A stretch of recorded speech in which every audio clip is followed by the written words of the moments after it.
Kita akan membahas video kali ini adalah cara dan bagaimana untuk mengurusi diri ketika kita menunaikan ibadah umroh 1 bulan Ramadan, terkhusus nanti ketika kita bertemu dengan 10 akhir Ramadan.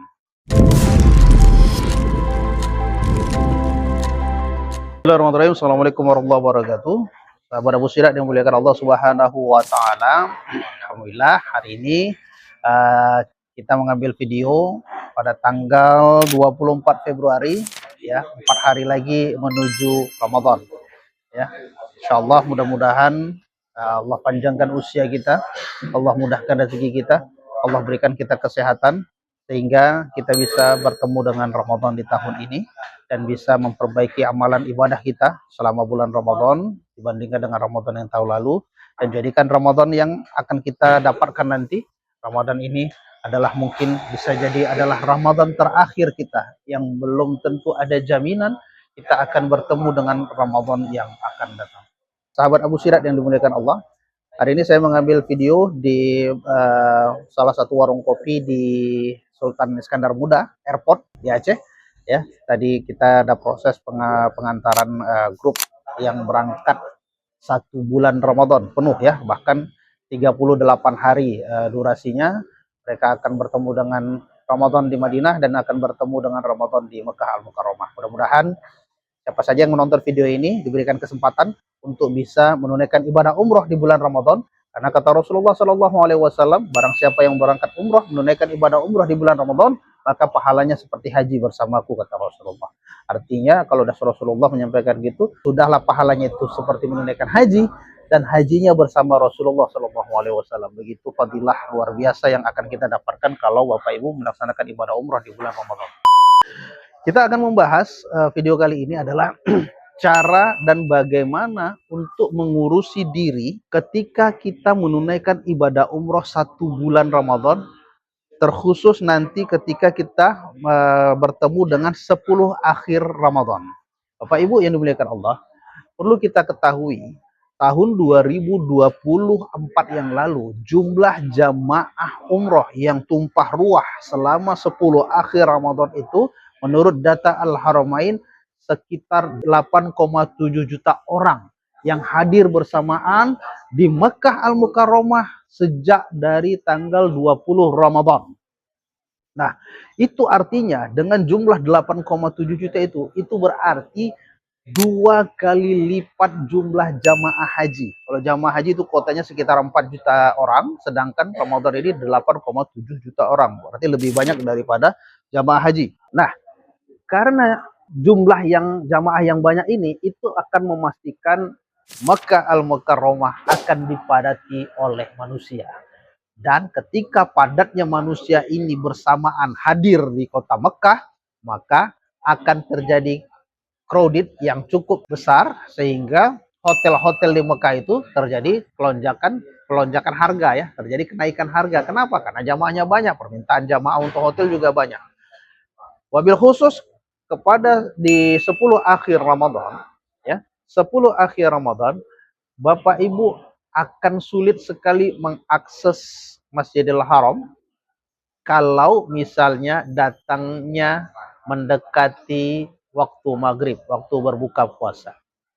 Nah, jadi kalau 10 akhir Ramadan, kami memberikan tips Bapak Ibu bagi yang memang biasa iktikaf 10 akhir Ramadan, tidak pulang ke rumah atau tidak keluar dari masjid seperti yang dilakukan oleh Rasulullah SAW. Rasulullah itu kalau 10 akhir Ramadan itu tidak keluar dari masjid, tidak kembali ke rumahnya, jadi tetap beriktikaf di Masjid Rasul, Masjid Nabawi ya. Dan sebagian jamaah-jamaah yang bersama kita itu memang ada jamaah-jamaah yang memang berpotensi untuk mereka datang ke Mekah itu di 10 akhir Ramadan hanya untuk mengejar 10 akhir Ramadan. Kenapa? Karena di dalam 10 akhir Ramadan itu insya Allah dia akan menemukan Lailatul Qadar.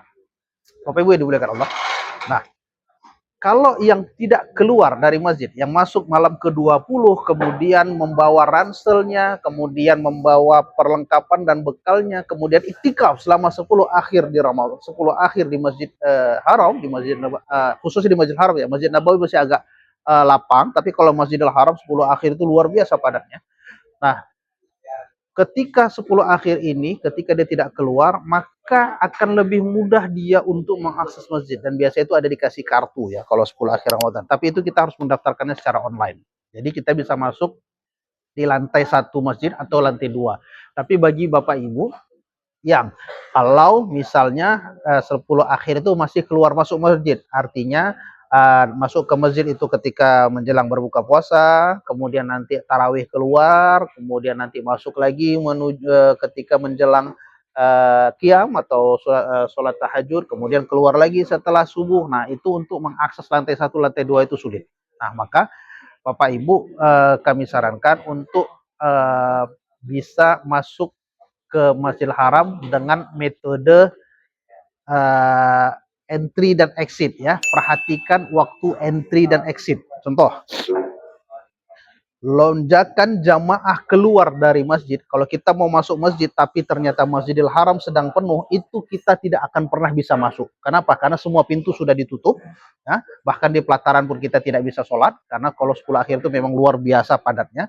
Jadi kapan momentumnya, kapan saatnya kita bisa masuk ke Masjidil Haram? Perhatikan entry dan exitnya orang-orang yang keluar. Ketika misal, kapan waktunya kita masuk? Ketika orang keluar. Kapan orang keluar? Kapan jamaah keluar? Yang pertama sekali jamaah keluar itu biasanya setelah sholat maghrib.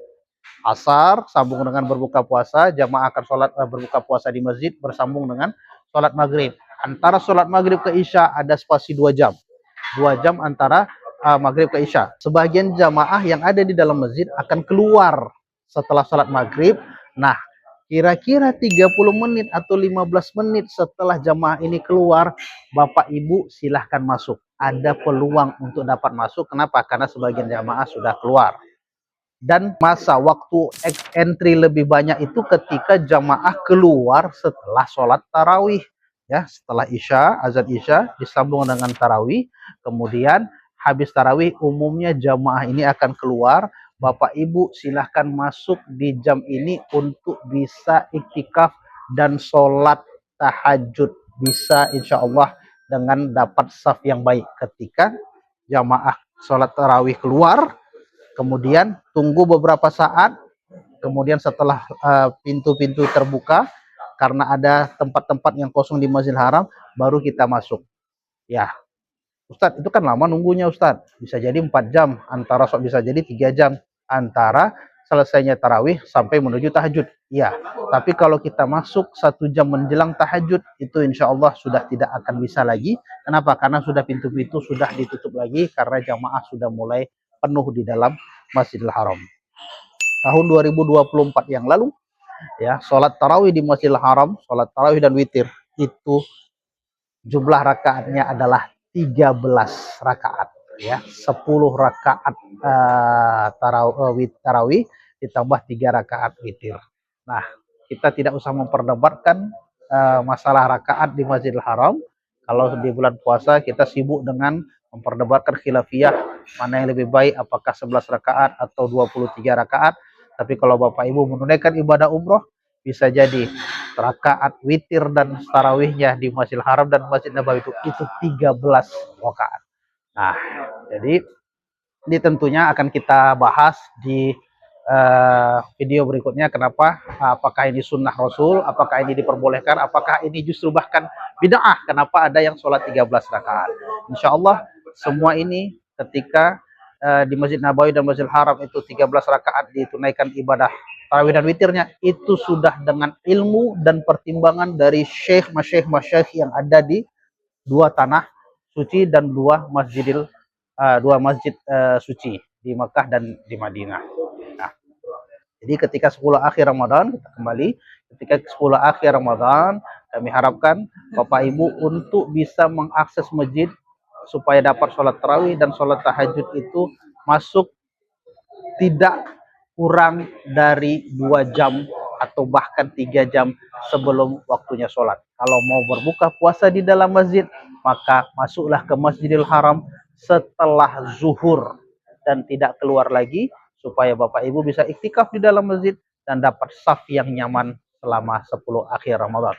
Satu tips terakhir dari saya, ketika Bapak Ibu iktikaf atau menunaikan ibadah umroh di 10 akhir Ramadan, bawalah sejadah yang tebal, ya, yang ada foamnya, ya, jangan yang terlalu tipis seperti kain saja, yang ada foamnya, karena kalau Bapak Ibu keluar masuk masjid, Bapak Ibu berpotensi tidak dapat lagi masuk ke dalam masjid dan bisa jadi sholatnya di aspal atau di depan-depan WC atau di jalan-jalanan yang mungkin ada batu-batu kerikil tajam, sehingga ketika kita cuman punya kesempatan untuk dapat sholat di sini, kita pun tetap bisa sholat karena kita membawa sejadah. Jadi tetap bawa sejadah selama Bapak Ibu menunaikan ibadah umroh, khususnya di bulan Ramadan ataupun di 10 akhir Ramadan.